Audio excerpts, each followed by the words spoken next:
And then, a lot of people would say that at this point, we are probably live. True believers, let's just assume that we are. Hey, I got a notification saying that we're live. Truest of the believers, welcome to your Thursday night crisis talk. Wait, did I roll a wild? The Marvel Crisis Protocol vlog. Your Thursday concussion, a Marvel Crisis Protocol discussion. Oh, I actually really like that. All right, we're never going to remember that, but that sounded really good. Or get ready for a concussion, because here comes the MCP discussion. Like a hurricane of concussive force. Yes. Yeah. Like, it's going to sap a power if you roll a wild, even though it's a spender, and that's a very mild ability to have on a spender like that. Accurate. And then you're just like, wait, did I roll one, though? Because I picked up the dice too early? Yeah. Because I had to get them out of the way so like you could roll. Because, we have to roll in the same area. It's That's the whole the thing. thing. We are going to start having very serious issues with that. Because so many of these new abilities coming out, like, change the attack roll specifically to other things during the defense roll. So what I would recommend over at twitch.tv/professional casual network every Monday, 7 p.m. is following the rules and actually rolling the things at the same time. Well, so I would. I don't want to get carried away. Right. What I would do is maybe set up an additional camera underneath the table where there is a different roll box. And one person could roll in one roll box, and then the other one could roll in the other roll box that's like slightly underneath the table with a camera focusing down on that. Yeah, it sounds like I'm going to quit, probably. Yeah, that's super fair. I'm just saying, at some point, we're going to have to do that. Yeah. On a long enough timeline. Yep. You're not wrong. Yeah, we arguably should be trying to figure that out now.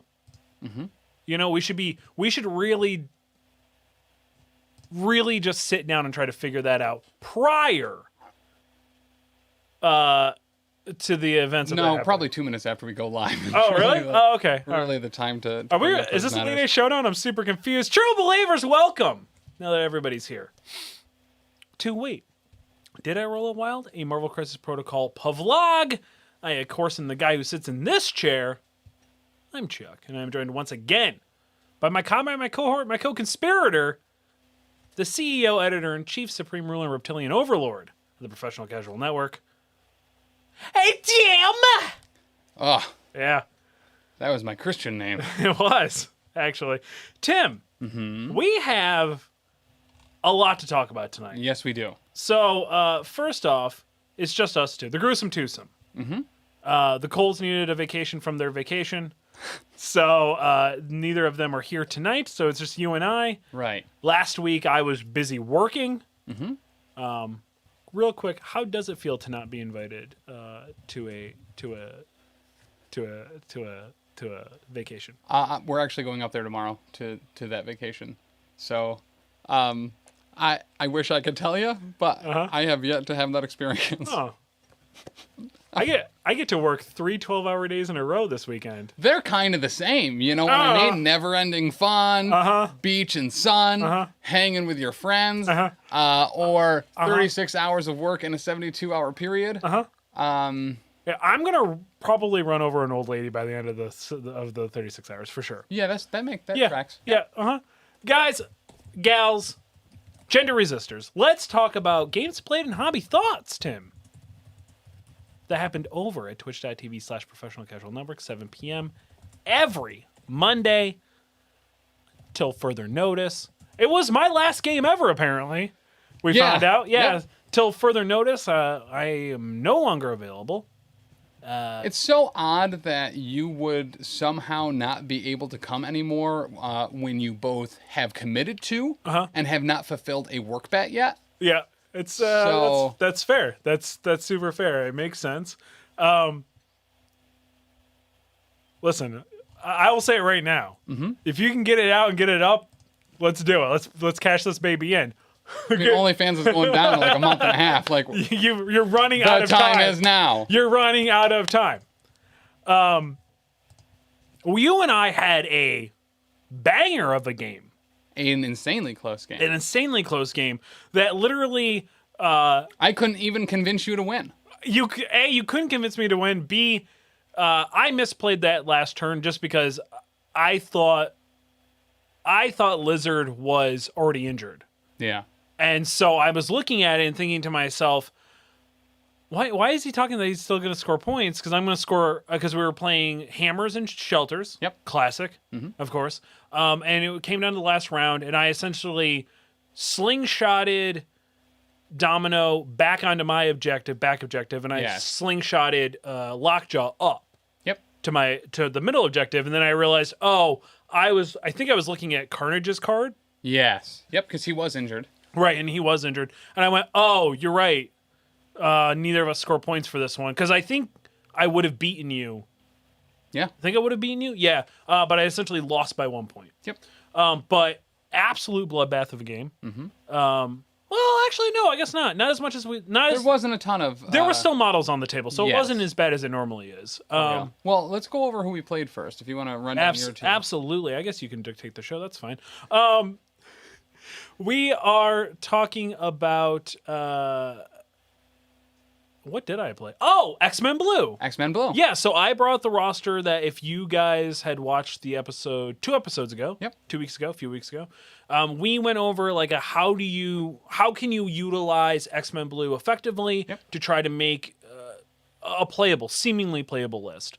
A very underplayed affiliation team. Absolutely. How can you salvage them a little bit? Right. Definitely power bottom 10 of rosters, for sure. Right, yeah. Yep. Very legitimately. Yep. So my team, we were playing 18 threat. Yes. I brought Cyclops, Wolverine, Domino, that made up my X-Men affiliation, Lockjaw, and Cap, Steve Rogers. The reason being, I was going to use Cap to keep like Domino alive, maybe be able to shield bash or shield slam, whatever it is, for one, just having somebody pay 1 for him, so you could do it for 1. It gets a free throw for 1. Sounds awesome. He proceeded to not really do anything the whole game. Yeah. He kind of just wandered around aimlessly trying to hit somebody and couldn't. Like an old man in the mall that forgot what he was there for. Yeah. That was kind of his MO that game. I was 100% his MO. Lockjaw, I would argue, was my MVP of that entire game. Yeah. Lockjaw or Domino? Cyclops also did a lot. Cyclops did a ton of work in that game. Being able to optic blast or optic devastation, I think I did that turn 2. Yeah. Yeah. And you could have done it turn 1. I could have done it turn 1 if I had just lined it up a little bit closer. Yep.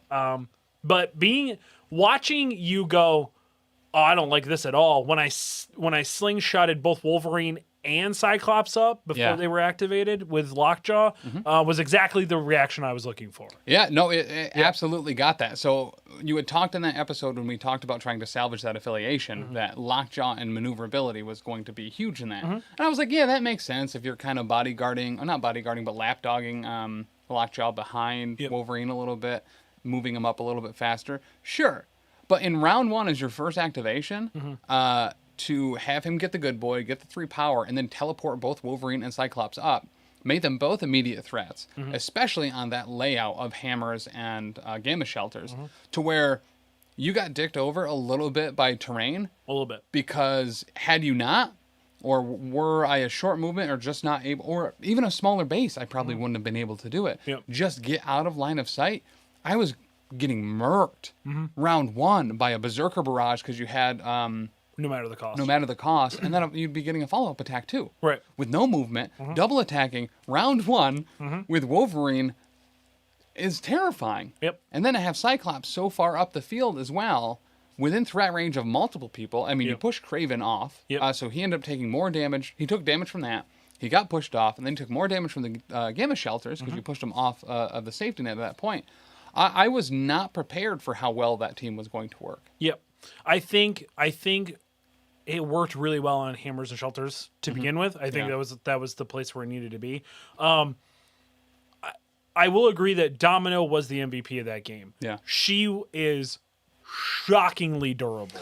Yeah. So unbelievably durable. But also statistic anomalies, right? Yes. Like I rolled 3 skulls. 3 skulls when all you needed to do was 1 damage. Yeah. And she had been just taking a beating the whole game, so she was able to just constantly keep herself energized. Yep. So little things like that. Yeah.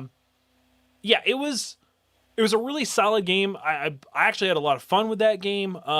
But I got so tired at the end of it that I was, because when you had explained it to me, I go, oh yeah, you're right. And everybody was like, so you want to reset? And I was like, no, we moved too much. We're not resetting. My mistake. I realize now what I had done. Yeah. Which is fair, because the way that this game ramps up sometimes is you have some lower scoring first rounds. So you get in that expectation and that flow that, well, we're going to be scoring like 2 to 4 points a round. Right. And by round 3, it does start to ramp up, because every possible victory point on the table is being contested at that point. Right. And when you have shelters where your range of victory points per spot that you're holding, I mean, you could get 6 points per round if you were holding all 3 of them. Yep. And even without holding your closest one, it's still 5. So when you're running a super mobile team like you happen to be that game, I was not ready for the swing, because what I thought was going to happen in that last round was, if you took out or moved off or just got one of the hammers away from me, so I was going to be at 15, I thought we were going to go another round. I didn't think that you were going to score like another 3 points on top of that and just take it. Right. So, yeah, it's easy to get outpaced in how quickly the game ramps up as far as victory points per rounds go. Yep, absolutely. And yeah, there was just because I went back and at least watched the beginning of it, there was a couple of misplays like right off the bat that I did. Like, I don't know what I was thinking when I was like, why did I do that? I should have done, like, I should have said what I was going to do originally and just do it right off the bat. Yeah. But it was a lot of fun. I really like that roster. I really like that team. I also would argue maybe I'd even bump Rogers out. Yes. I mean, he's expensive for a 4. I like him maybe in another. As a super durable bodyguard, yes. I don't think that he was a poor choice No. for that slot. He ended up doing significant amount of damage to Black Cat, I think. Getting rid of her when that needed to happen. Yep. So that was great. And he was there, and he did bodyguard. He bodyguarded for Domino a couple of times, and I think once for Cyclops. So he did the job that I needed him to do, which was keep my other people alive. So, but he's expensive for a 4. He is. So it makes it a little tough. And there's other people, like, realistically speaking, if I was going to run that and we were running 1 threat lower, if we're running 17, Punisher would have gone in there in a second. Yeah. Punisher being able to snipe people from a distance, could have gotten Craven off that objective a lot faster, things like that. So could have taken down, just with aim shot, probably could have taken down Lizard. Yeah. That last turn and made my life so much easier. So. Yeah, I'm just getting, because that slows and stuns or something like that, right? Yep. So, and the slow is pretty stellar. Yes, slow is just, especially with you who loves long to medium movements as much as you can get. So. Yep. I ran Spider Foes, Yep. which was the other affiliation. We had talked about that in that episode. Had a bunch of new models, which all look great, which were painted by Chuck. Yep. Carnage, Black Cat, Craven, Lizard, and Green Goblin was the roster. I will say this, hobby side of that, Carnage not as bad to paint as I was expecting him to. I was expecting him to be difficult. Yeah, so... Are the vein tendrils like raised? Does that just yes. make it a little bit more? A, they're raised, and B, the thing that I found the easiest for a lot of people was, or for me anyway, is start with a dark red, find like where the light would hit him the most, just highlight those areas, then wash and keep everything else kind of dark. And so if you look at it, not all the veins and all the tendrils are painted, but the ones where the light is hitting it the most is where I did put black on that. So like the tops, the side, his side and stuff like that came out great. It looks great on the tabletop. So like that is an easy way to get him painted if you're looking at him and saying, wow, this seems intimidating. Yeah. So, and also his claws are huge. Yeah. So that covered a lot of surface area. So, Black Cat was actually really good. I really liked her. Long movement. She was getting objectives very early. yeah, you tried to reverse cheat. It was really weird. It was. Yep. I was you trying to thought- move her medium. Yeah, and I was like, I can get there in a double movement. At the end of the day, I needed 2 movements regardless of whether it was medium or short or medium or long to get there. But yeah, I completely forgotten that she was long movement. Did end up using her attack where it costs 2, 6 strength, and automatic stagger. Granted, I rolled 0 successes. I think it was strength 6, and I got a block, 2 skulls, and 3 blanks. But it doesn't matter. It doesn't need to do damage to do the stagger. Right. So it did its job. which was clutch, because you put that on Cyclops, and Cyclops only got 1 shot. Yep. So it was good. It was a good call. Carnage also, he has a very simple, straightforward weakness. When you have a heavy energy dealer, or even like a Hawkeye or a Green Goblin who can choose just to do energy damage. Or a Mystic. Yes. Yep. He can go down very quickly. Right. He didn't really get a turn until I think round 3. But Double moved round 1, obliterated by Cyclops with Black Cat, both dazed round 2 from a Optic Devastation. Optic Devastation. But surprisingly, 5 defense on physical is a lot. It is. Where it feels like I don't even know why you would attack him. It's almost like it's not even a benefit because you're just not going to target him with physical attacks. Because you're like, well, there's no reason to. Right, you're not going to get anything through. Yep. Unless for whatever reason you're hitting him hard and you have something with Pierce. Yeah. I could see it, but it would just make more economic sense to just hit him with a Mystic. With so many Mystic shit coming out, For real. he's in trouble again. Yep. There's a good amount of energy out there too, so hitting him with energy, it makes sense. Yeah. Here's the thing though: once the energy was on him, absolutely terrifying. Yes. That turn was terrifying. It was. So his card, like Carnage Rules or whatever, where he can pull you within range 4, pull you short, and then make an attack because it makes sense. 4-way moving short, you're going to be within range 3 at that point for his symbiotic tendrils. A little bit of an underwhelming attack. It does cause bleed on a wild. It's 5 strength, but he is very power hungry. You need a lot on him because his big AoE is only A2. It's an awesome attack that does all sorts of extra damage, especially if you can clump people up. But it costs 6. That's his builder. The attack that you do from Maximum Carnage or whatever is his builder, right? From Carnage Rules, yes. Yeah. Yes. Yep. Okay. So what I like about that is you can almost make your money back from playing that card. You can. And doesn't count as an action, so you could potentially do 3 It is attacks. a free attack. Yep. Well, and that's the other beautiful thing. So if you combo and you do very well and you get the damage through when you need it to on its builders, Paint the Town Red is 3. So unless you are maxed out at energy, you are really not getting that off with his big AoE in a single round. So you do need to do that. You need to spend that 4 for Carnage Rules. You need to bring him close. You get the free symbiotic tendrils. You need to get a couple power. And then hopefully if you put him down, you can Paint the Town Red and get another free attack. There is chaining stuff that's possible, but it is a lot more difficult than I was expecting it to be. But I believe it's if you roll a crit and a wild, or a crit and a hit and a wild on his big AoE attack, it does additional damage to other targets. Yes. Around you, just flat. I love that. It's really Which good. I think you did? I did. Yep. Yep. Because when I first attacked Domino with it, I rolled that. It did an extra damage to Cyclops. And then Cyclops was the second target of it, and because that damage had been done, it took him out. Right. So. Yeah, it was gross. Because I remember blasting him and thinking, oh, okay, like this is it. I can optic blast him next turn and probably shut him right down, and then I don't have to worry about him. But you had priority, and you were like, okay, I'm activating Carnage, and then you proceeded to go Kerouacking on me real bad. Yep. He is terrifying. He is something that like he is very easy to take care of, but you're going to have a very terrifying first that turn will be very terrifying. Yes. You know? So But overall I liked him. He is certainly I owe you $1. Really? Yeah. I owe you $1. Perfect. All right. I love it. It's so dumb. Okay. But moving on. Yeah.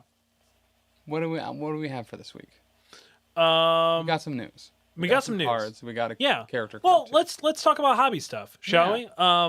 So your Amazing Spider-Man is painted. You'll be bringing that Monday. Yes. Yep. I wasn't gonna, but it's canon now.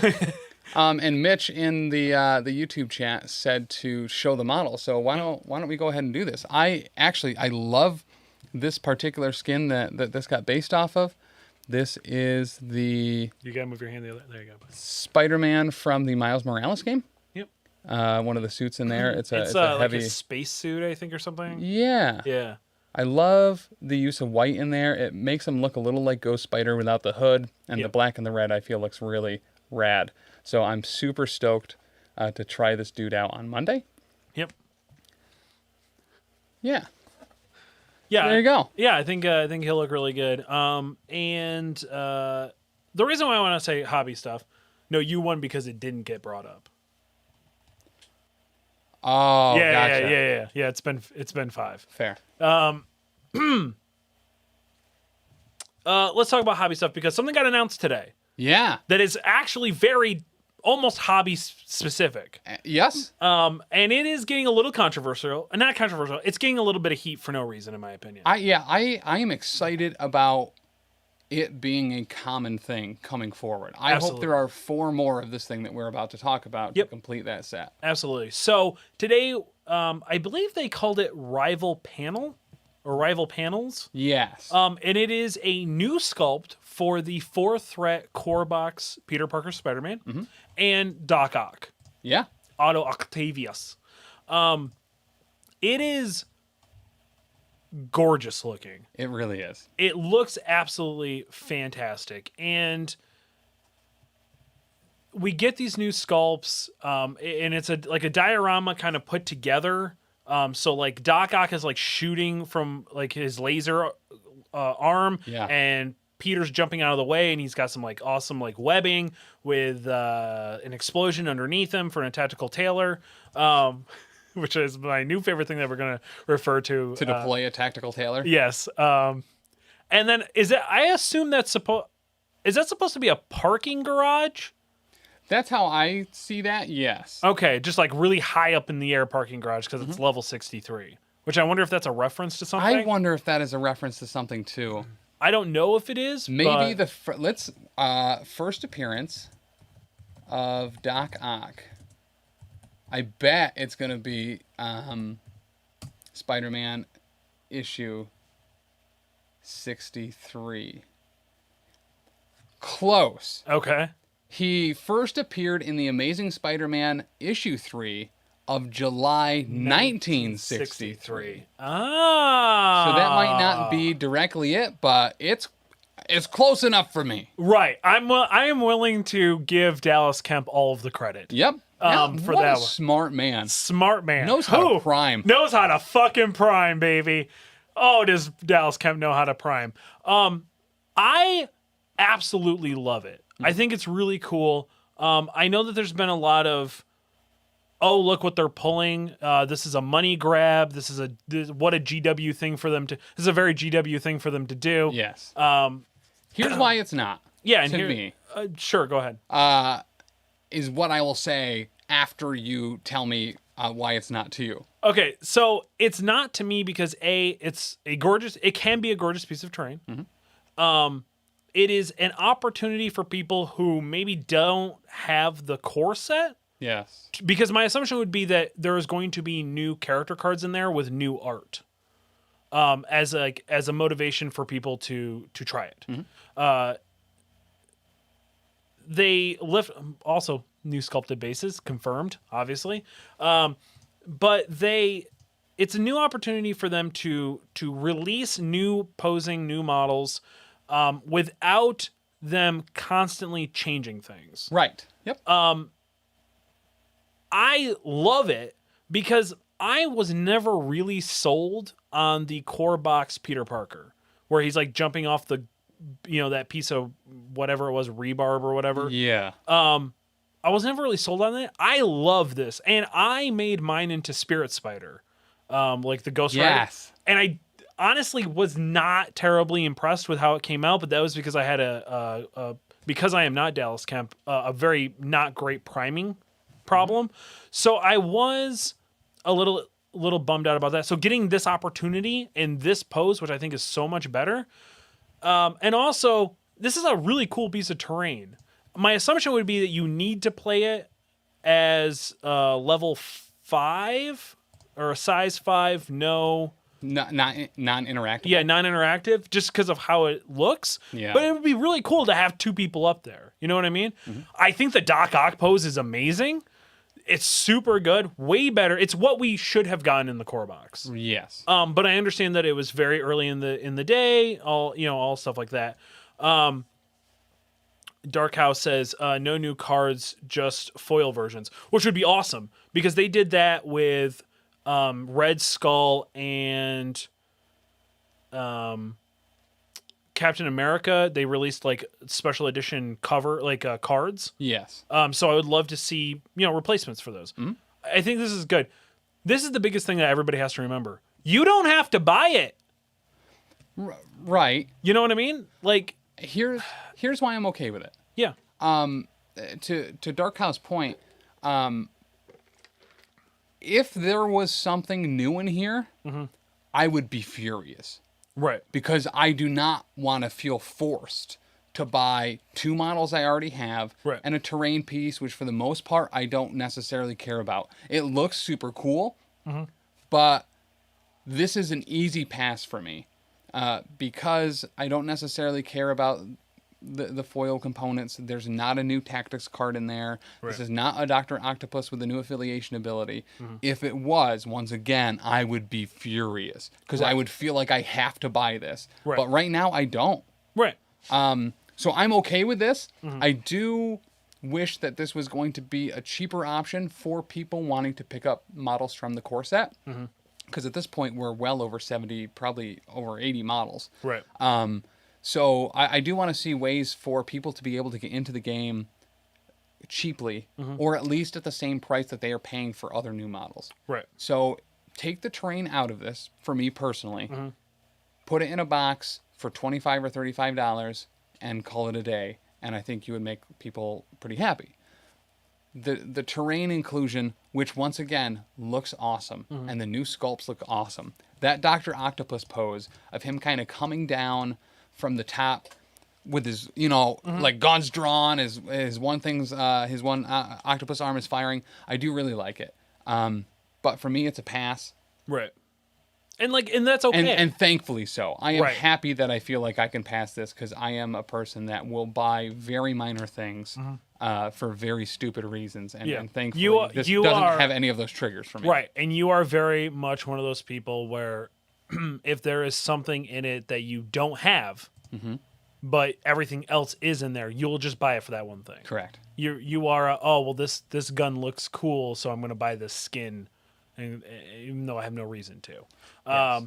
I would like for them to reveal something else where it does not include the terrain piece, and you can just buy an extra Spider-Man. Yeah, sure. You know what I mean? Ultimately, and you have to remember, there are people who are going to buy this because they just want the Spider-Man or they just want the Doc Ock. Yep. They're going to go up on eBay. People are going to split those boxes, or more importantly, find a friend who has no interest in the Doc Ock, right? Right. Or already has a Doc Ock that they converted, because that Doc Ock was convertible. The one that comes in the core box, actually, you can convert it a little bit. So it is a really solid way, I think, to introduce new stuff. I don't think it's a money grab. I think it's just a cool thing, and I think they are looking for new avenues to get people into the game. Yeah. People who are display paint only people, this looks awesome. Yes. They are going to lose their minds. I have friends who are super into miniatures who don't play. They don't have any interest in it, but they love painting. Yeah. Who like literally they are the reason how I found out about it, because I wasn't paying attention to the Discord already because Dan dropped it about 5 seconds after it got released. And was like... He's on vacation. He's on vacation. He hasn't been on his phone. Right. But they were like, hey, did you see this? Like, do you know anything about it? So, went and did a little bit of research about, holy shit, like, I'm really excited about this. I think it's really awesome. What do you think the price point is going to be? It's going to be $80. That's pretty much where I'm at too. And that's what puts it out of place for me. Sure, and I totally get that. The core set's $20 more. Right, the core set is $20 more and you get everything. That the core set has become the thing that they lose money on to get you into the game. Okay, that's you know valid. what I mean? Like that is if you want to talk about the most GW thing ever, here is a box full of stuff that we get in at a reasonably good price, and then everything else after that is marked up. I mean, consoles do it all the time, especially on release. PlayStation 2 lost money on every console for the first 2 years, before they were able to get the price down enough to make it profitable. And I think the big thing to kind of walk away from it is if you look at the Sanctum Sanctorum. That's like an $80 thing. The apartment building was an $80 thing. At least in this, I'm getting 2 new sculpts for models that I will play with more than I will those buildings. And then I also get a terrain piece. When you put it in those terms, if you would be buying an $80 terrain piece anyway, getting 2 new very cool sculpts, and all the other stuff is just kind of a bonus. Right. I just wish it was reversible. And it very well might be. Mini Extravaganza is coming up very soon. So I'm actually surprised that they released it prior to Mini Extravaganza. Yeah. I feel like this is something they could have slid in there and it probably wouldn't get as much heat as it's been getting. But honestly, I don't know. If you think it's a money grab, fine. But also, shut up. Like, it's fine. So I will say, and once again, and I've said this a bunch of times, you've said this a bunch of times, had they included something in there that I felt required to get, it would be a money grab. It would absolutely be a money grab. And that is why I don't feel it is. Right. Yeah. And I truly hope that we get one of these for every set that comes for the core set. So so essentially that's how we get new sculpts of the original core box characters. Because if I could get, now I know a lot of people are saying, or like realistically it would probably be Captain America Red Skull, but I would love a new Captain America Crossbones. I would love a new Crossbones sculpt. Okay. And I don't know where else you would, unless it was Captain Marvel Crossbones, because I know they had beef with each other for a while. Yep. But I love Crossbones. He's one of my favorites, but I'm not totally sold on that sculpt. So I've been thinking about this my whole drive home today. I was thinking about the other combos that they could potentially come out with if they were going to be releasing a bunch of these. So I think out of the gate, in my head, it's Cap and Red Skull. But I think Cap and Zemo and Red Skull and... No, I don't know. It's so difficult. But so I guess I'm thinking Black Cat and Crossbones. Spider-Man and Dr. Octopus, obviously. Captain America and Red Skull. Widow? Yes, what I say. You said Black Cat. Oh, yeah, Black Widow and Crossbones. Ultron and Iron Man. And the last 2. Oh, Spider-Man and Doc Ock. No, I said that one. Oh, Spider-Man and Doc Ock. Yeah. Black Widow and Crossbones. Cap and Red Skull. Iron Man and Ultron. And Captain Marvel with, obviously... Who's the other person? I can't remember. Who's in that core set? Zemo, Ultron, Red Skull, Crossbones, Doc Ock. No, that's 5. Who did I miss? All right. Black Widow. So count the villains for me. Black Widow, Crossbones. Iron Man, Ultron. Red Skull, Cap. Yeah. Oh, so that would make Zemo and Captain Marvel. I never said Zemo. Oh, Zemo. Okay, there we go. Oh, Mitch got us. Zemo. Mitch, thank you. Anyway, I hope we get more of these. Yeah. I think, and I would love for the diorama like terrain pieces to kind of almost all be like you could put them all on the same table and they would look like they are supposed to be there. And over time, you essentially get to build your own table that way. Yes. I think that would be a lot of fun. Okay. Anyway, it's been. I'm really excited for it. I'm excited for Mini Extravaganza. I know you and Dan. Yeah, listen, we sat in each other's laps and watched it last year. Flipping out about X-Men, which got a little weird very quickly because of our physical responses to seeing the X-Men revealed. Yep. But and I will say this: last episode where you guys were talking about like expectations and what you guys wanted to see and things like that. Also, again, very long, very awkward. You guys would just gushed the whole time. Yeah. I like when you guys gush about things that I don't get to be here for, but I get fucking, it's not fair. Scarlet Witch. In Dan's defense, I think that he would probably want to be here to have the discussion specifically about this this Doc Ock and Spider-Man thing, because this is Spider-Man number 3. But it's not. I was really hoping to see Black Widow number 3 before we got Spider-Man number 3. But here's the thing. It's not. A lot of people are like, oh, it's Spider-Man. No, it's Spider-Man 1.5. Okay. It's the same. If it was Spider-Man 3, Yeah. he would be doing a funky dance down the streets. Okay. He would be. You're right. He'd be finger gunning. Yeah, finger gunning. You know what I mean? He'd be doing this thing. Exactly. All right. Yeah. All right. You got me. But also, like, it's not a new character. This is a character that you can sub in for the 4-threat core box. Right. So once again, shut the fuck up. I'm really excited for it. It was not what I was expecting, and I'm very happy. No. I'm very happy this is the avenue that they're taking. Yeah. Giving us new additional sculpts. You can play with them. You don't have to. You don't have to buy it. And the best thing is, I will say this. If you shit on it and you don't throw your money at it, they aren't going to make other cool things that are outside the norm of this for this game, for this option. If there's anything I've learned from collecting action figures all my life, a lot of the time they'll make weird gimmicky stuff. They do this a lot with pro wrestling figures. Yeah. They'll make like these weird gimmick ones where like they're all like Masters of the Universe, but all in WWE characters, crossovers. Yep. And a lot of people are like, well, that's dumb. That's stupid. This gives funding and money to do other ideas that you will like in the future. Yes. So you don't have to buy it. Just be supportive. Be happy that other people are happy for these things. Tim, let's talk about the other news that we got going on. Some Stranger Danger. Stranger Danger. So Stranger Danger Supreme. Sour cream and tomato on this bad boy. There's a part of me that really is reminded why you are my co-host so much. Mm-hmm. And it is because you have the computer. Because otherwise... I do have a computer. You do have a computer. Because otherwise I would lose my ever-loving mind with all the amazing references that you make constantly. Could you imagine if Dan had the computer, how well you two would get along? Oh, it's amazing. It's Dr. All one word there, bud. Oh, that's silly. Yep. So, let's talk about Doctor Strange, Sorcerer Supreme, and the original Doctor Strange. Let's compare and contrast. Because I initially, when I saw this, I was like, oh, they improved his defenses. For whatever reason in my head, I thought Stephen Vincent Strange, the old regular vanilla Doctor Strange, was a 2 for physical. We got some beepies, boy. Got some beepies. Anthony's hitting us up right now. Oh, okay. Scott Pilgrim chat. Yeah.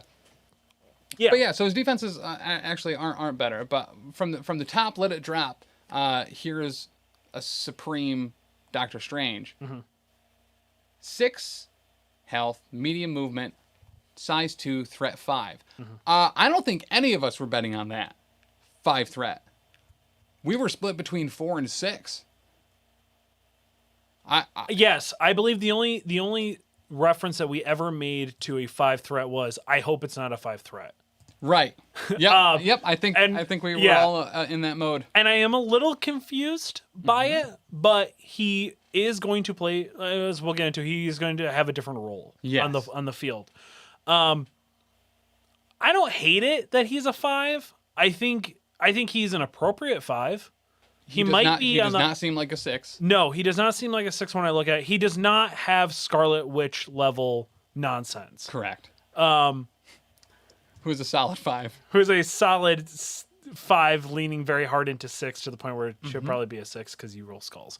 That's very true. 3-3-5 for defenses. 3-3-5 versus 3-4-5. 3-4-4. So it's weird that he takes a hit on his energy but goes up 1 on his mystic. Yeah. Which I guess makes sense. For a builder, we have Mystic Attack, Baleful Bolts of Balfac. 3 range, 5 strength is his builder, so it costs nothing. Gains power equal to the damage dealt, and Pierce on a Wild. Super straightforward. I do like Persona Wild. I do too. Strange 3 or range 3 on a builder, kind of weird. Is it just me? Like I mean, he's a range character. No, I know, but we have seen a lot of 4s recently. That's why. Okay, yeah, that's why I was because I was thinking, I was like, I feel like am I just set in my ways, or are we still not really seeing a ton of 3s unless it's like a pistol? No, pistols are even 4 most of the time. No, pistols are normally 3. Are they? Okay. There's one that's a 4. Okay. But a lot of them are 3. So super straightforward. And then his second attack is physical, which I certainly wasn't expecting to see here until I read the description. The Deadly Daggers of Davaroth. Yep. Range 5, strength 6 for 1 power. Before choosing a target, this character chooses whether the attack's type is physical, energy, or mystic. If the attack deals damage, after this attack is resolved, the target character gains the poison special condition. Everything's coming up poison. Everything is coming up poison. The Inhumans getting better all the time. This is pretty straightforward also. There's not a whole lot here. It costs a little bit of power. It is a little bit stronger. The range is really kind of the big deal here. Yep. Your Hawkeye for a single power, which is kind of cool. And the fact that you can choose this to be mystic. You know what I mean? This is... or more importantly, choosing it to be energy. Right. Yes. So that is really kind of the big deal there, which makes sense why the rest of it's a little lackluster. And finally, his big spender, the Shining Circle of the Seraphim. A2, strength 7, 6 energy to use. And this is nifty. This is the first time they've done this, but this is kind of an AoE healing attack. So it does 7 strength of damage to everyone around him. Allies that are within range of the attack do not suffer damage at all from the attack. On a wild, you get cleanse. So after each attack is resolved, remove 1 special condition from this character and each allied character within range 2 of it. That is actually huge. Granted, outside of something like Gamma Shelters, this has either a huge effect or is kind of not super worth it. But the fact that after each attack, it cleanses him and everybody. You're not choosing. It's not once per casting. It is every single time it goes off, and it is him and everyone around him simultaneously. That is super good. Yes. Especially now that we're seeing some tactics cards and we're seeing Baron Mordo coming out that's going to be able to spread stuff all over the place. This is actually a pretty suitable counter to that.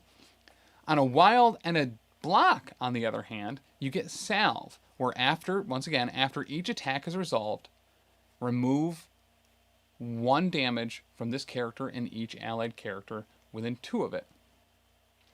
So depending on how many people you're targeting here... This is very strong. This is really, really strong. It is appropriately priced. That I agree with. Absolutely appropriately priced. It is not overwhelming in strength. No, and it's not automatic. Correct. You have to do damage, right? No. Yes. No, you just have to roll those things. You just have to roll these things. Okay. Yep. So, I mean, hey, man, I needed a wild a couple of times in our game, and I didn't get them with literally hands full of dice being thrown everywhere. But I think this is what's, and I think we'll sit here and we'll say, wow, this is really powerful. This might be a little too good, until you remember just how short range 2 is. Correct. You got to pile up on each other. Now, granted, if you're running shelters, if you're running hammer or shelters, or Demons Downtown is the other direction that's shelters, then it kind of makes sense if you have reasons to bunch up on each other. Yeah. Otherwise, I think this is very situational. I would see it more just trying to heal him. Correct. You know what I mean? Just get the crap off of him. The fact that it is him and everyone around it makes it so that you're not only using this if you get big clusters. This is still okay if it is only healing him. Right. It only gets better by having more allies or more enemies there. Moving on to his superpowers, kind of an expensive one off the bat. The Scalpel of Strange, 4 power. Choose a character, this character or a character within 2, and place it within 3 of its current position. A character can only be placed by the superpower once per turn. This is a very expensive teleport. It does not cost an action. Right. Like Lockjaws. So Dan was like, "Why is it more expensive than Lockjaws?" And I said, "Dummy, It doesn't cost an action. Yeah. No, this is actually I think this is appropriately priced. Now that I think of it, we could kind of do see that sliding scale. Like Yeah. Medusa, I believe hers costs 2, Yes. but it's difficult. Also, it is not as good as Lockjaw's in the sense of Lockjaw just has to be within range 3 of someone. Yes. So, it does cost 4. They have to be within range 2, which I think is fair. Teleporting, listen, slingshotting somebody range 3 is brutal. Mm-hmm. It is a lot. Yeah. And you can only do it once per turn, which I think is totally fair. I think if he could do this... You can only be moved by it once per turn. Right. Yeah. So he can slingshot... If he had, for whatever reason, 8 power on him, he could slingshot himself somebody else or whatever. Yep. I think it's appropriately priced. I think we're getting to that point mindset where people go... It's not super cheap. It's bad. Right. Yeah. Yep. Yep, that's so super fair. I think it is, and more importantly, his next power, chosen of the Vishanti. he gets 2 additional energy. 2 additional. Not Right. 2, but 2 additional. Right. That's Ebony Maw stuff. Yeah. So he's getting 3 a turn, which if you look comparing that to, which we'll get into, we'll just all over impressions of past card, new card. Yeah. Eye of Agamotto. So this works the exact same, I believe, as on his base card. He can modify and reroll skull or failure results, and he may reroll all of its attack or defense dice once per attack. So same exact thing right there. And then the Mystic Armor of Strange. When this character is defending against an energy or mystic attack, for each wild in the defense roll, it may change one of the attacker's crit, wild, or hit results to a blank. The character gains 1 power for each die changed this way. This is awesome. Reverse Pierce and also an energy grab. Yes. This makes some of the costs for his abilities make a little bit more sense. He's getting a lot at the onset. He's not starting with enough to teleport turn 1, but he only has the 1 builder. It is range 3. It's not overwhelming. He's not going to be sapping and doing all the other stuff that a lot of the other characters that have come out recently are going to be doing. But he has that base 3 power per turn, which is awesome. Huge point. Not a gem bearer. Right. So there's reasons why he's not a gem bearer anymore. The chosen of Vishanti, or whatever. If you could also then take the power gem on him, because he got the soul and time gems. Okay. So regardless of whatever gem he gets, he would still get additional energy just for carrying it. Correct. So you're looking at 4 energy a turn. He doesn't need any extra actions. I get that, but since the Eye of Agamotto is the time stone, right, call that something different or remove that ability and replace it with something else. They've done so well staying on point as far as those little type of details that I was surprised that was overlooked. But it is what it is. It is a very, very, very minor thing to complain about. Right. Well, and it should be pointed out that there is a bit of a power creep here, because he's getting the same energy output or same power output as his other 5, and he doesn't have to pay to bring gems. Yep. So he's actually cheaper in the long run. So when this dropped, and I read this, I went, "Oh, this is the Doctor Strange that I originally wanted." Like the way that this Doctor Strange, blaster caster. Yeah, literally. Like that's what I wanted. I'm not a huge Doctor Strange fan, so like that box didn't really do a lot for me. Yeah. I just bought it because I do want to play Defenders at some point and knew I would have to play Strange to do that. Yeah. He's still half painted sitting on my desk. Correct. So I'll get there. You know what I mean? Like whatever. But I really like this Doctor Strange. This feels like Doctor Strange to me. Yes, it does. And it's not an affiliation leader. Nope. Well, potentially. No, it's not on the card. Well, it's not on the card, but he can be your affiliation leader with that guy. Yeah, with the tactics card. Oh, with the convocation. Yes, you're right. Sorry. Right. I am actually dumb. No, you were joking. You're right. Yeah, you're joking. Yep. Mm-hmm. It was a dumb joke. It was a dumb joke. For Real sure. dumb joke. Yeah, you're an idiot. But I like him. I'm not overwhelmed by him, but I like him. You're welcome. Yes. Consider me like half whelmed. Right. The healing isn't reliable. His other 5, the healing is very reliable and has great throughput. The teleport's cool. The extra power gain is rad. That mystic armor's super cool. Yes. It makes him significantly more durable. In addition to having another way, you almost kind of want him to get targeted a little bit. Yep. You're like, hopefully I roll a couple wilds, I get some power, and I still take no damage. That'd be great. Come at me. Especially with the Eye of Agamotto allowing him to, number 1, reroll skulls, and number 2, reroll all of the defense dice. Those two together are insanely strong. He is going to be probably Domino, if not more than Domino level, difficult to actually take down. Yes. And he's packing 6/6. And he's packing 6/6. Which he was on the other card, but still, he's more durable now than he was. Yep. And also his physical's still the way to take him down, though. Yeah, because punch him in the face. Yeah, and also Mystic Armor does not apply to physical. Correct. And what was his original builder? His original builder was Bolt of Bedevilment, which was an energy, and it pushed. And it was range 4 instead of range 3. Right, but I like having Pierce on a wild on a builder. And it makes sense. This is supposed to be a more lethal Doctor Strange. Right. His Baleful Bolts of Balthak is a more lethal builder. It has Pierce. The range is a little bit lower, but it's potentially doing more damage and should be doing more damage over pushing the target a little bit. Yep. I really like him. I think he's super dope. Great costume, too. Yes, super solid costume. I love that spacesuit. Let's talk about the other thing that was released that I need you to explain to me like I'm a 5-year-old. Yeah. What these are, because I was not here for the original conversations of what the Convocation of No Breathing actually is and how they will be playing. So, because I don't listen to things that I'm not a part of. I mean, yes. Yep. I 100% get that.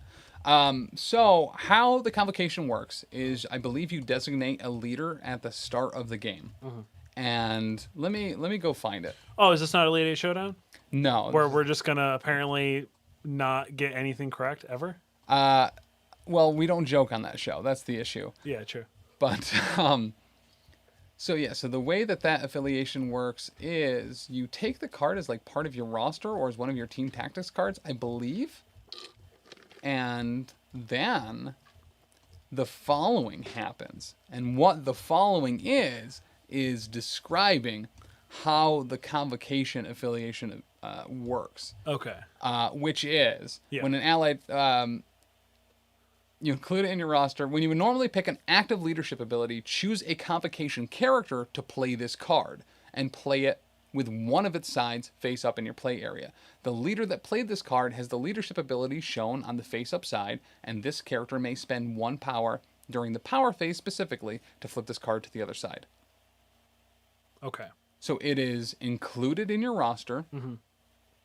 If you choose to make the Convocation affiliation, you designate who the leader will be. Okay. Interesting. So we got a bunch of more like Convocation stuff. 3 new cards. Yeah. Tactics cards. It's all I've ever wanted. Convocation. No breathing. From the womb to the Wand of Watum. Oh, there it is. We're going to do Wand of Watum. First, Wand of Watum. So, explain to me like I'm a 5-year-old how this works. Okay, this is actually super cool. I hope we see more like this. Okay. So it is an active ability, a tactics card for the Convocation affiliation. A Convocation character may spend 2 during its activation to play this card, and you get to choose the effect that the card has. You have 3 options. The first one is that you can use the Elemental Blast attack listed above once this activation. That bracket at the top of the card describes what that attack does. It is range 5, strength 7, no power, but on a wild has Elemental Blast. After the attack is resolved, the target character gains the Incinerate, Shock, oh my God. And slow. Not pick one. Incinerate, Shock, and Slow. Okay. The other 2 things that you could choose, I guess, if you wanted, instead of the Elemental Blast, is that you may re-roll 2 dice during its in its defense rolls this round. That's brutal. Not one attack this round. Granted, it is an active, so you are pre-putting this on somebody because you assume that they are going to be targeted. Sure. And the Well, final... if you got, Strange with 6 hammers on him, you know what I mean? Yes. And he's got 1 health left. Mm-hmm. The final one is pretty cool. This character may use a superpower that is normally limited to once per turn, a second time this activation, paying all costs as normal. You got a bunch of power and you want to really chuck some stuff around? Right. This is it. Granted, only a convocation character can spend this. So you're not going to be getting like 2 cheap vision throws or something like that. Right. It has to be a convocation character, which is a great balancing vernacular that they have put on this. I mean, Dr. Voodoo being able to double throw somebody, super dope. Brother Daniel. Yep. Just Brother Danieling all over the place. Yeah. I really like this. This is really cool. It is cheap. It has a ton of use. This absolutely is an auto take if Convocation is something you're considering running. This is on your roster. Absolutely. Absolutely. And then there is the book. Go for it, because I don't know. Cagliostro? Cagliostro. Fettuccine. Miss Cleo. The Book of Miss Cleo? Yeah. Call her now. Call me now. Call me now for my free tarot card reading. So this is also a Convocation tactics card. It is an active. You choose a Convocation character. So once again, they're being very specific at who you can target with this at all. The chosen character and 2 other characters within range 3 must spend 2 each to play this card. So this already has an upfront cost of 6. But you remove the activated token from the chosen character. Gross. During the cleanup phase, it gets worse. It gets worse. During the cleanup phase, you may discard 2 team tactics cards. If you do, return this card to your available team tactics card.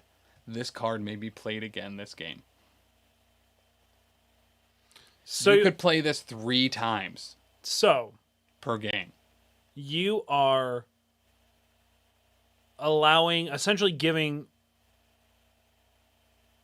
remove activated tokens from the chosen character. Yeah, not all of them, just one. Okay, all right, that makes a lot more sense. Okay. So, if it's Strange or if it's Ancient One who just needs to just open a can of Kung Fu on somebody, Baron Mordo putting more and more and more status effects on everybody. But I will say this. I think it's a trap. It does require a lot of tactical prowess to make sure that a lot of people have got to be within range 3 of each other. Yep. Everyone has to have 2 energy. And more importantly, you have to burn 2 tactics cards. To use it a second or third time, yeah. No, you can only use it one more time. You bring 5. This is one of them. Your other thing, your Convocation to walk in there is another one, which you play at the beginning of the turn so it's no longer in your hand. I don't think that takes a roster slot. Yes, it does. It's a tactics card. Therefore, it would take a roster slot. I believe it's in addition to. If this card is included in your roster and your squad is using the Convocation affiliation, you may add this card to your squad in addition to your normal allotment of team tactics cards. Oh, okay. Well, okay. So you still bring 5. This is 1. Yep. Then you have to burn 2. To flip it once for the second shot. Oh, you're right. Yep. Okay. Yeah, I was joking. That was a good one. Yeah. But here's the thing.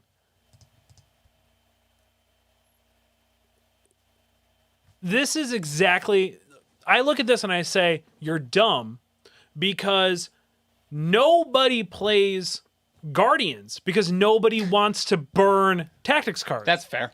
You know what I mean? Because if you bring this, what else are you going to bring? You're gonna sacrifice Bitter Rivals?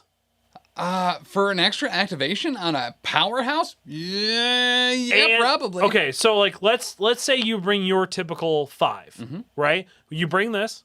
Yeah. You bring Brace for Impact. You bring Bitter Rivals. You bring what else do you bring a lot? those are the two big ones: Brace for Impact and Bitter Rivals. Yeah, you almost bring that every time. I don't have a lot of other standbys. Let's say, Marked for Death, and yes, I feel like Marked for Death a lot. Something else. The Wand. Wand of Watum? Yeah, let's say Wand of Watum. Yeah. That's what you're bringing. Yeah. You're willing to burn those two to play this over like 2 more times? If I have someone that's really doing work and they are in a great position and they have 4 hammers or something, yeah, I'm willing to do it. I'm not saying that I'm going to do it all the time. I'm willing to. Okay. I think it's a little trap. I think it is a very powerful card. This is a round 2 or 3 bomb. You sack everything for the rest of the game to give one character 3 more activations on their turn. They're activating 4 times in a round. No, they can't. It's during the cleanup phase.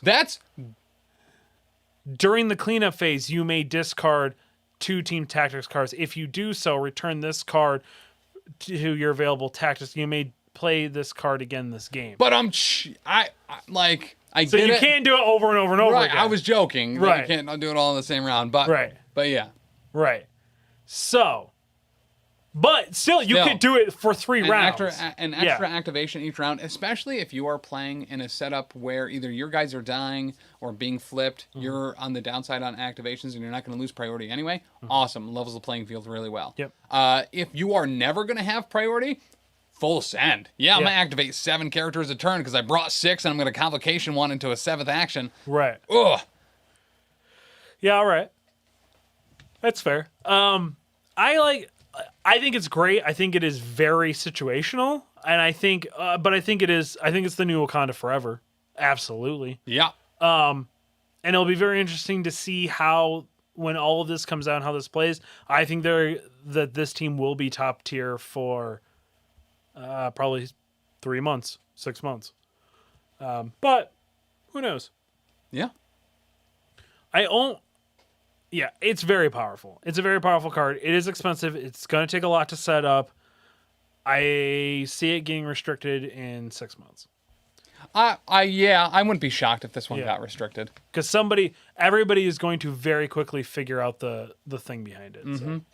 And unfortunately, it's not too difficult to figure out. It's pretty straightforward. If you use it once, it's great. Yep. If you use it twice, awesome. Yep.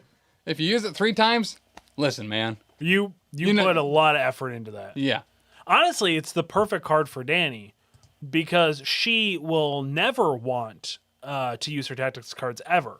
So now she can just burn them. Yes, she doesn't even have to worry about it. That's super true. Yeah. The last tactics card that we got are the Ironbound Books of Shumagorath, who Shumagorath finally now canon in MCP, which is awesome. One of my favorite characters from Marvel vs. Capcom 2. Yep. I want to take this for a ride. There you go. So this is another active. A complication character may spend 2 during the power phase to play this card. I didn't realize that. Was that actually that's the character? That's that's a brass model of him on a book, like as a paperweight. I never knew that was a Marvel character. I thought that was a Capcom character. Oh, yeah. I didn't know he's like one of the old gods. I mean, of Cthulhian mythology, paraphrased into the Marvel Real universe. quick, spoilers. 3, 2, 1. Spoiler. If you haven't seen it, is that what comes out of the portal in What If, in the first episode? Could be. Okay. Could be. All right, just wasn't sure because I know we don't actually get to see it. Yeah. But I was just curious. Okay, could continue. very well be. Go ahead. We're done talking. This round, when an enemy targets an allied character with a physical attack, you may choose to change that attack's type to Mystic. Yep. When an allied character is KO'd, after this effect is resolved, you may return this card to your available team tactics card. This card may be played again. Guess what? You can book of Cagliostro potentially even more now. You sack it for the book to get an extra activation. Somebody dies, right? Or somebody gets dazed. Oh, it's only KO'd. But all right, someone dies. You flip that back over. I mean, that's not hard. Right. Like I had Taskmaster die turn 2. So, assuming that you sack the Ironbound Books of Shumagorath every time and you are able to flip it over because there's that many rounds and you can only use the book once per round because its trigger is in the cleanup phase. You have 4 tactics cards to use. You use the book once, no tactics cards are spent. But during the cleanup, you sack Iron Book and another one. Right? Mm-hmm. So, great. It's back up. You use it a second time. You flipped it back over to sack it again the next round in the cleanup phase when you do it again. So now you've used the card 3 times. You have 1 tactics card left. Okay. But someone else died, so you get that bad boy back. You can then use it a 4th time, potentially have someone else die, bring the book back. You wouldn't be able to use the book for a 5th time, but you would then actually just be able to use the Ironbound books of Shumiko Wrath for their intended purpose. This is also a must-take, in my opinion. All of these Mystic characters in the convocation have stacked Mystic defenses. One of their huge weaknesses across the board is physical defense. Doctor Strange's Mystic armor, the only thing that gets through it is physical. This is an amazingly good card. Regularly usable, you're using some of your strongest defenses, and it's making more triggers go off, especially with the hood. The hood to be turned back into... This is a great hood. Now, we don't know for certain if he's going to be on the Convocation affiliation, so I don't know if he will count as a Convocation character to be able to be targeted by this. Yeah. No, this is universal. No, it's This not. Yes, look, this round, No. when an enemy targets an allied character with an attack, you may choose to change the attack types to Mystic. That's world affecting. That is not against one target. A character. Oh, can yeah, because spend you the play this power. during the power phase. Yes. Oh, so it's just everybody on your team for That that is round. really good. Wow, that's way better than I realized. Yep. Okay, so I'm going to say this right now. This is awesome. This is really cool. I want this to be Convocation's gimmick. I do Yes. not want recycling of tactics cards to be anybody else's gimmick for a while. Yep. Magneto had it. Magneto was the tease for it. Yep. I would say The beta. it was probably the beta just to get people used to how it works. Yes. I do not want this to be a regular thing now. Correct. The thing that is so good about tactics cards is that it is a one use only for the most part. Yes. Unless they lock them specifically to affiliations and only those affiliation characters. Even then. Because they have to keep this in mind. The Book of Cagliostro Yeah. will now benefit amazingly from other tactics cards which can be flipped back over. Yep. So I think really this surprised the wording. It might get errated. It may get FAQ'd like immediately that you have to actually activate the Iron Books of Shumiko Wrath to be able to flip it back over. Oh, maybe. You know? Right. I think this is really Oh, and it does cool. say discard. But I don't know if there are specific rulings for what discard means versus using a tactics card. But Well, I believe once the card has been used and the effect is done, then it is it is discarded. discarded. Okay.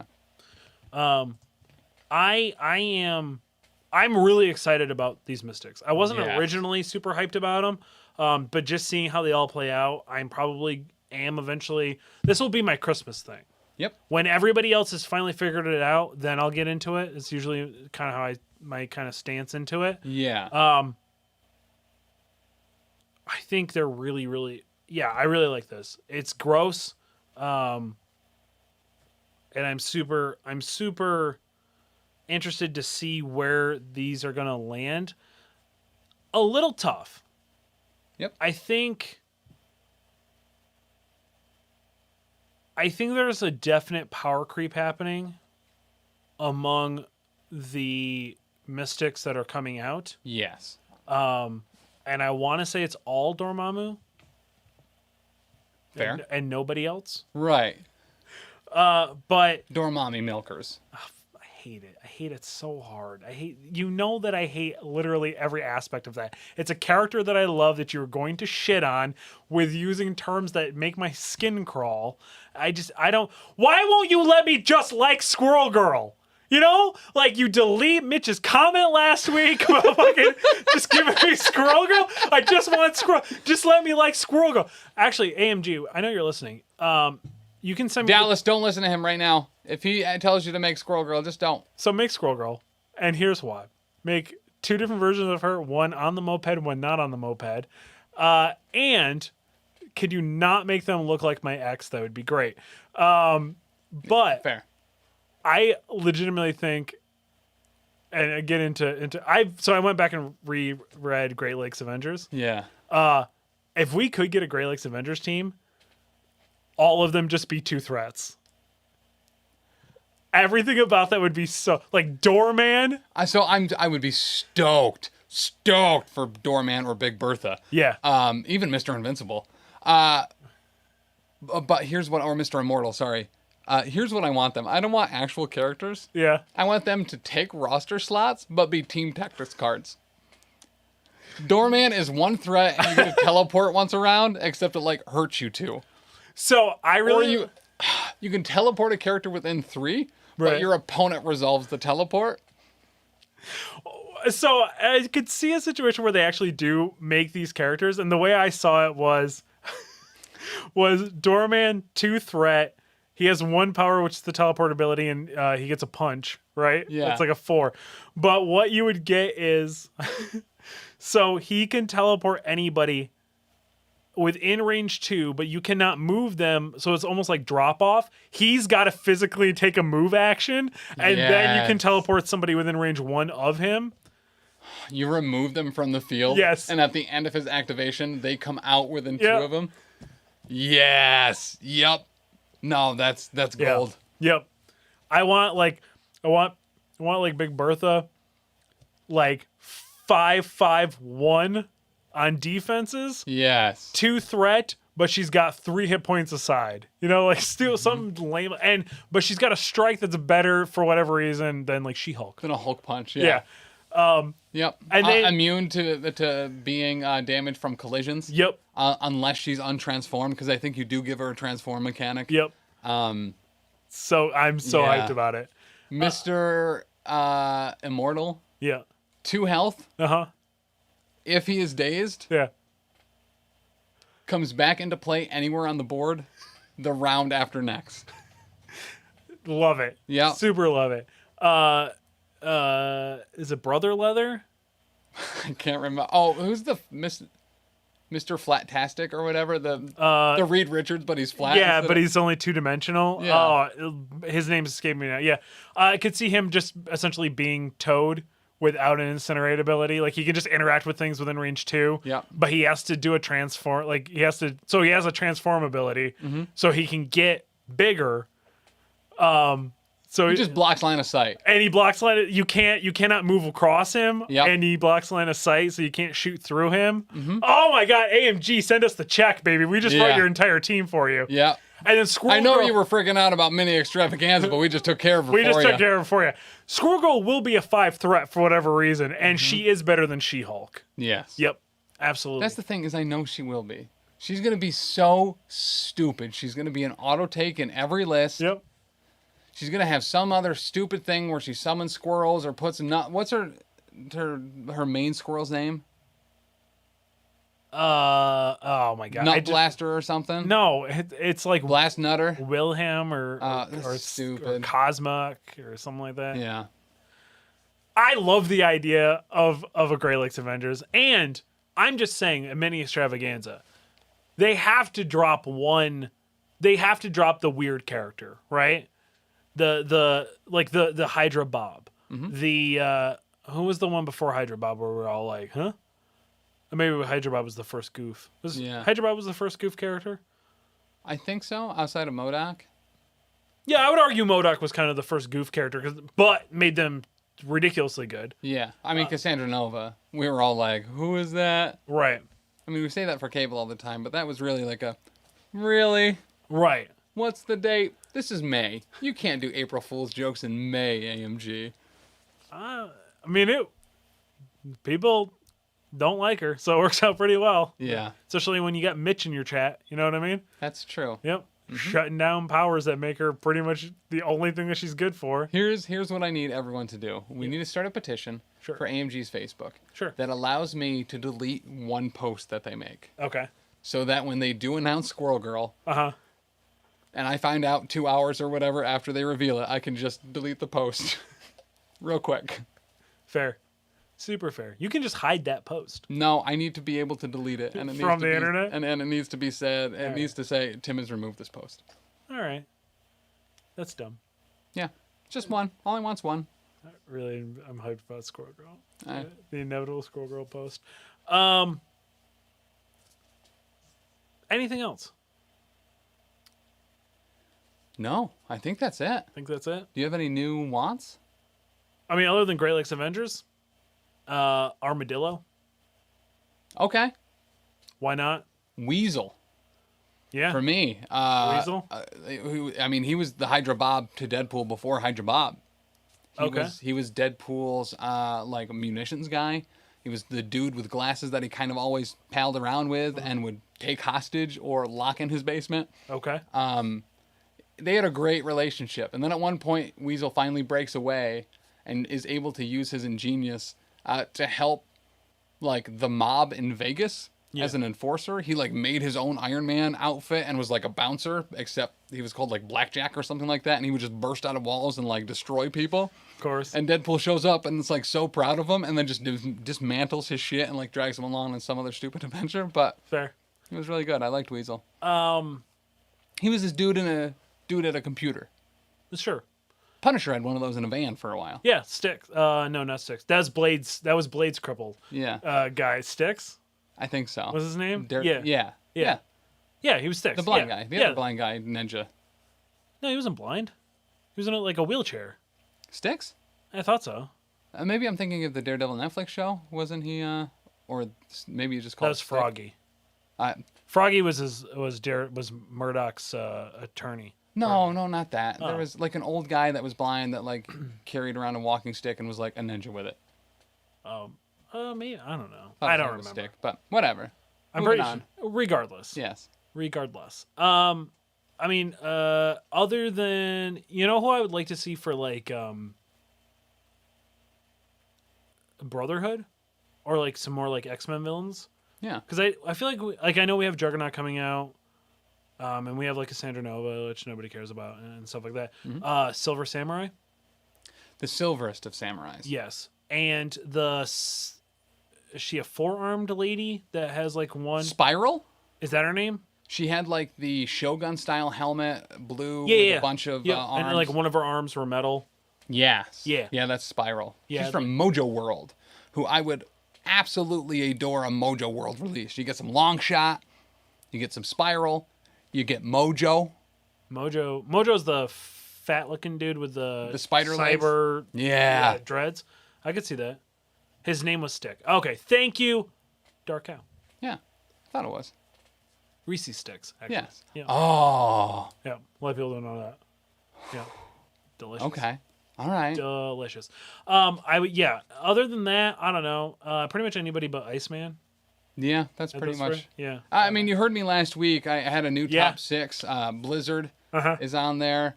5 other ones were also on that. Makes sense. Makes sense. I think that's it. I think that's all I want for right now. Is there anything on the wall back here? That's what I was looking for. I don't really see anything. Oh, Blank?